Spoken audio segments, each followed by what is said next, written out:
Victor Wembanyama just lived through what might be the most disrespectful 48 hours any player has experienced in recent memory, and he's already firing back at the same people who handed him that belt in Game 5. Oh my God, Jeremy Sohan, Sochan, whatever. I call that nigga Sochan, Sohan, or whatever. Jeremy, the nigga's a savage, bro. That nigga's an ultimate savage. They don't play all playoffs, all finals. And you put that nigga in the last 10 seconds of the game? And you gonna tell him not to fuck up? Not to foul a nigga? Not to give up open three? Go guard Wembanyama? Victor?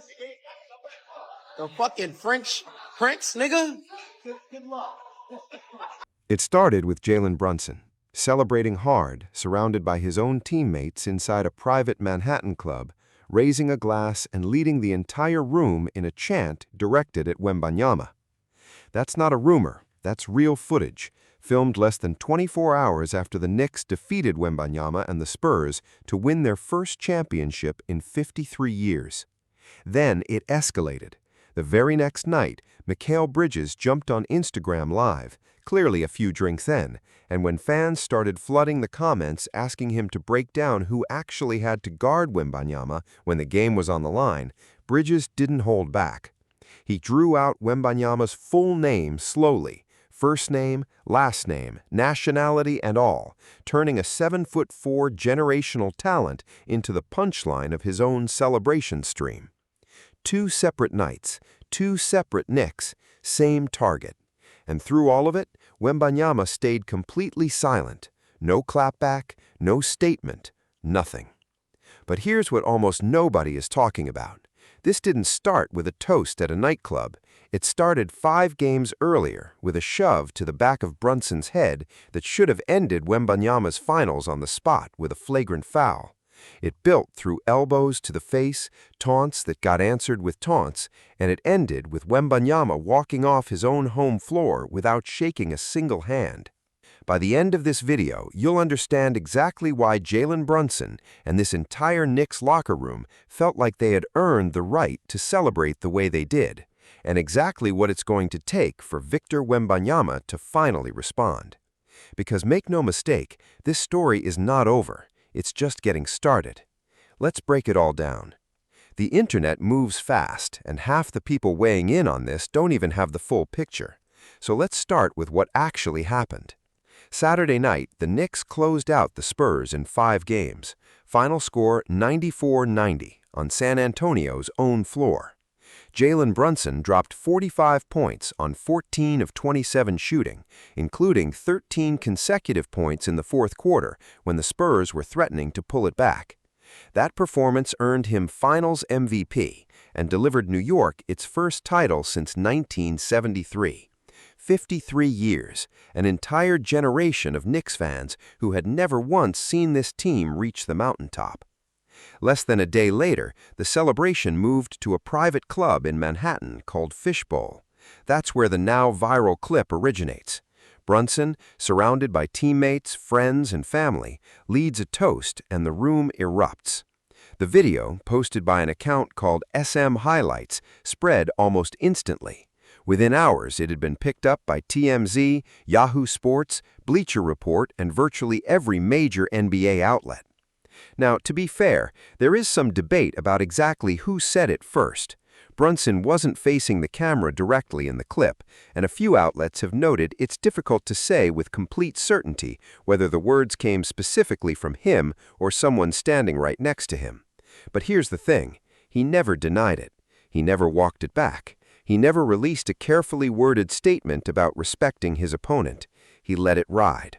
And when you're the Finals MVP standing in the center of that room, intent or not, you own what happens around you. Then Monday arrived. Mikal Bridges, who had just helped dismantle the best defensive player in basketball, went on Instagram Live for over an hour. This wasn't a polished press conference. This was a guy who openly admitted he'd been drinking, rambling about everything from his Chipotle order to his jersey collection. But buried inside that stream was a moment fans immediately clipped and ran with.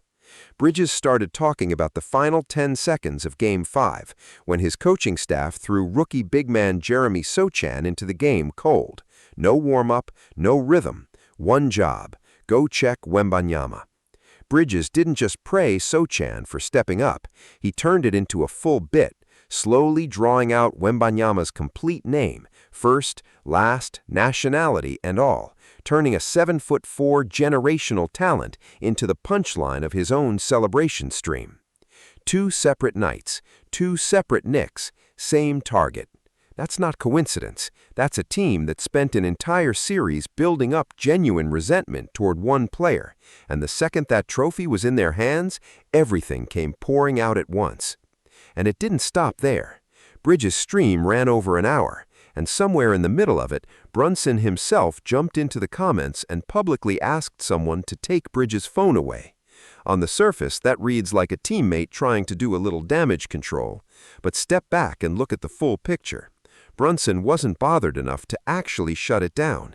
He let the stream keep rolling. He let his own toast video circulate without a single comment. For an organization that just won its first title in over half a century, the Knicks were remarkably comfortable letting all of this play out in public. But to truly understand why it came out this hard, you have to go back, because this wasn't built in one night. This was built over 5 games of real, documented bad blood. Rewind to Game 3. Knicks up 2-0, hosting at Madison Square Garden, and the Spurs desperately needed a response. Wembanyama came out aggressive from the opening tip, attacking the rim, finishing through contact, playing with an edge he hadn't shown in the first 2 games. And about 5 minutes into the first quarter, that aggression produced the moment that truly lit the fuse on this entire rivalry.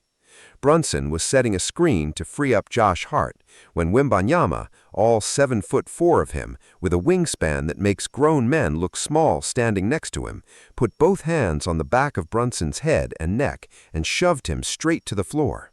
Cameras caught the entire thing. No whistle, no foul call. The referees missed it completely in real time. And here's what made it worse. Wembanyama laughed. Right there on camera, after putting one of the league's best players on the ground by his head, he smiled about it. Brunson got up immediately, got right in Wembanyama's face, and for a brief moment it looked like things were about to escalate beyond what the officials could ignore. They were separated, play resumed, but the damage was already done. Now, to be completely fair to both sides, because any honest breakdown of this rivalry has to account for the full picture, a different camera angle surfaced after the game that showed Brunson may have had a fistful of Wembanyama's jersey right before the shove, appearing to hold him in place. So this wasn't simply Wembanyama attacking someone for no reason. There was a physical tug-of-war happening on both ends, the kind of grabbing and holding that occurs 40 times a game and usually gets ignored entirely. The difference is what Wembanyama chose to do with his hands once he decided to respond, going directly to the head and neck rather than simply shrugging Brunson off. The NBA reviewed the play afterward and acknowledged the officials had missed a foul, but they declined to upgrade it to a flagrant after the fact, a decision that only poured more fuel on the Knicks fans' fire, for who felt Wembanyama was getting away with exactly the kind of physical play that gets everyone else flagged immediately. When reporters asked Brunson about it after the game, he didn't take the bait. "Whatever you saw is what you saw," he told the media. Short, controlled, clearly not interested in handing San Antonio any bulletin board material. But make no mistake, that composure was the calm before the storm. Brunson wasn't finished with Wembanyama. He was saving it. And here's the part that's essential for understanding everything that followed. This wasn't Wembanyama's first incident of the playoffs.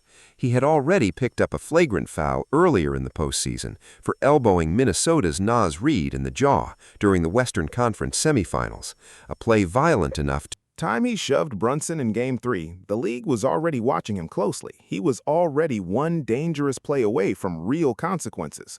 And instead of cleaning it up, things were about to get worse. Because Game 3 wasn't the end of the physical drama, it was just the opening chapter. Let's get specific, because this is the part that gets glossed over in most recap videos. People say Wembanyama was getting chippy without actually breaking down what that looked like possession by possession. So let's do it properly. 2 days after the Brunson shove, Game 4 tips off in San Antonio with the Spurs desperate to claw back into the series. Early in the third quarter, with about 9.5 minutes remaining, Wembanyama and Karl-Anthony Towns get tangled near the three-point line as Towns attempts to set a screen. Wembanyama swings his right arm and his elbow catches Towns directly in the chin. Full speed, no hesitation, right to the face. The officials reviewed it and assessed a flagrant 1. That gave Wembanyama 3 flagrant foul points for the postseason, 1 point away from an automatic 1-game suspension, with the finals still being played. Think about that for a moment. The projected next great two-way superstar in this league, the man being positioned as the new face of the NBA, was 1 more dangerous play away from being suspended during his very first finals appearance. And it wasn't even an isolated incident within that same game. Earlier in the contest, Wembanyama hit a tough hook shot over Mitchell Robinson, and instead of simply walking back up the floor, he turned to Robinson and tapped his own ear, the universal "I'm in your head" gesture, a direct personal taunt aimed at a player who'd been battling him physically in the paint all series long. Robinson didn't let it go.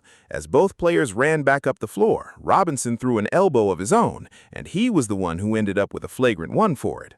So, within just a few possessions, you had Wembanyama hitting a shot, taunting the man he just scored on, getting hit back for it, and then turning around minutes later and elbowing a different Knicks player in the face hard enough to draw a flagrant.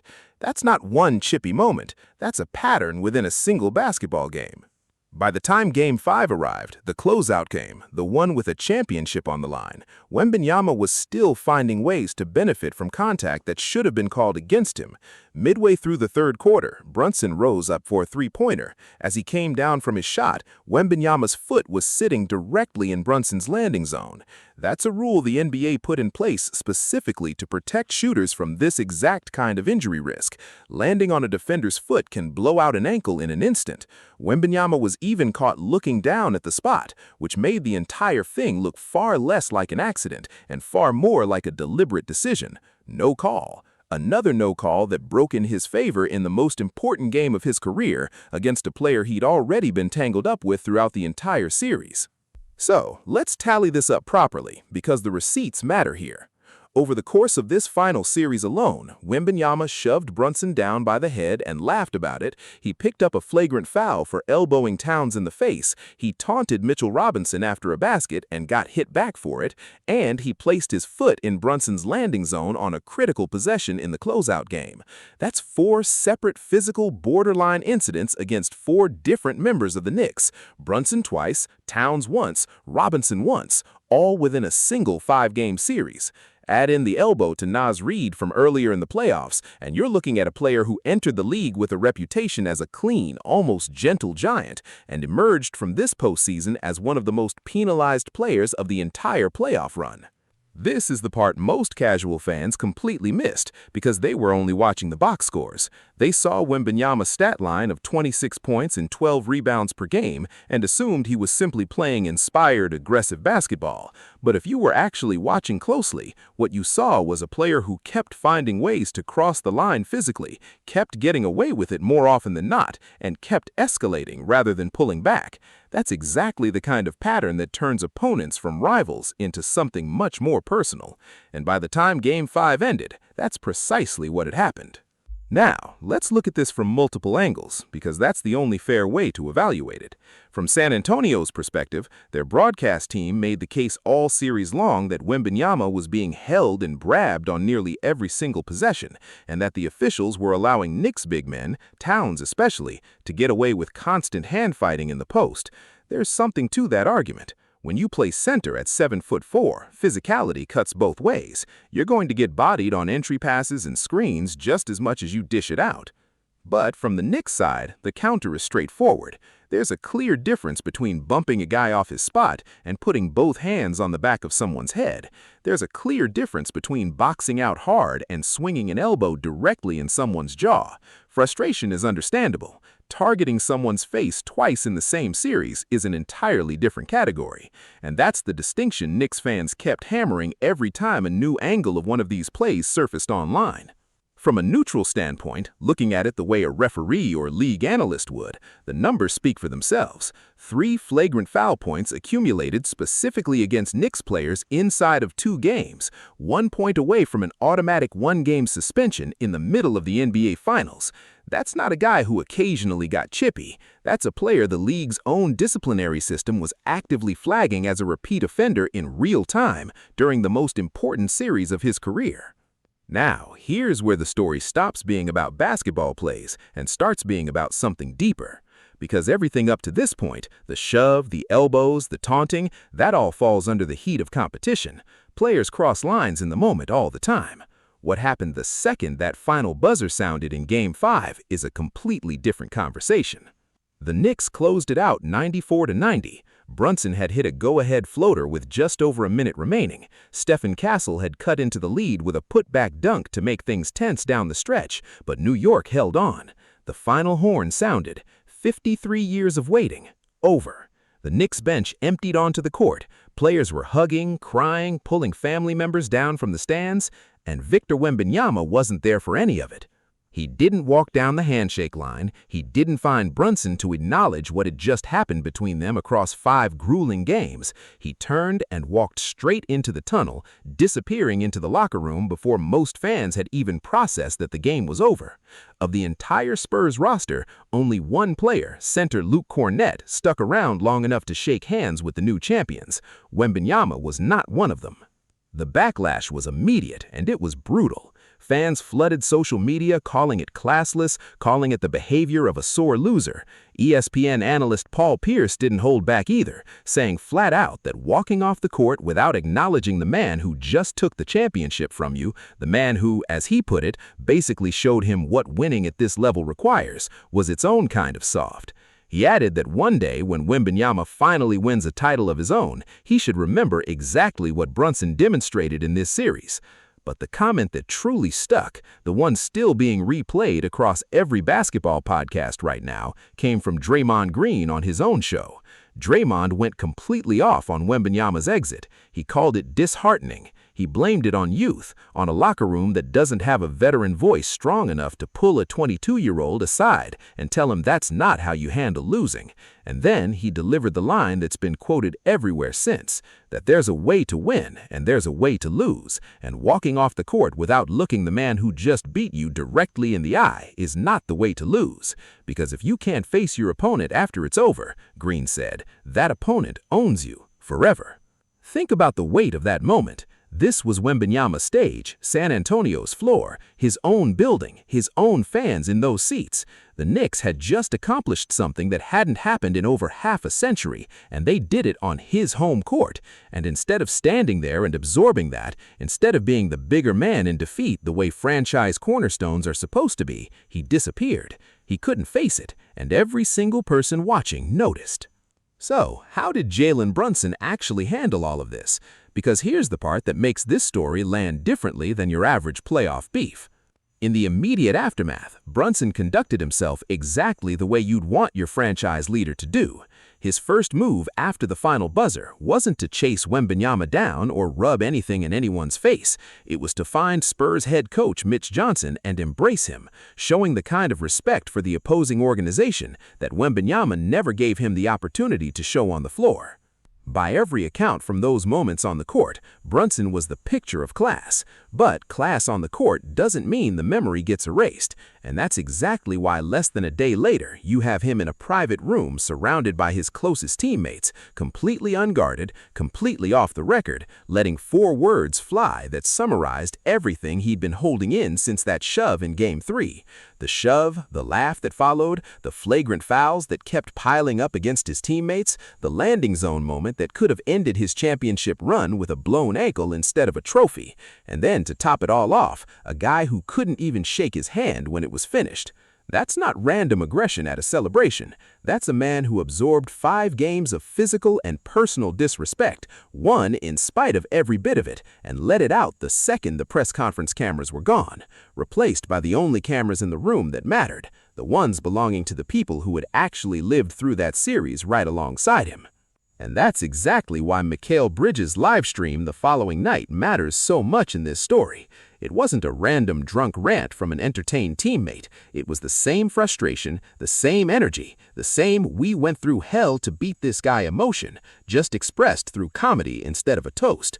2 different players, 2 different nights, 2 different formats, one underlying message coming from the same locker room. We won, and we are not going to pretend the road here was a clean one. So, where does this go from here? Right now, the basketball world is sitting in an unusual holding pattern. The Knicks have made their statement, loudly, repeatedly, on camera,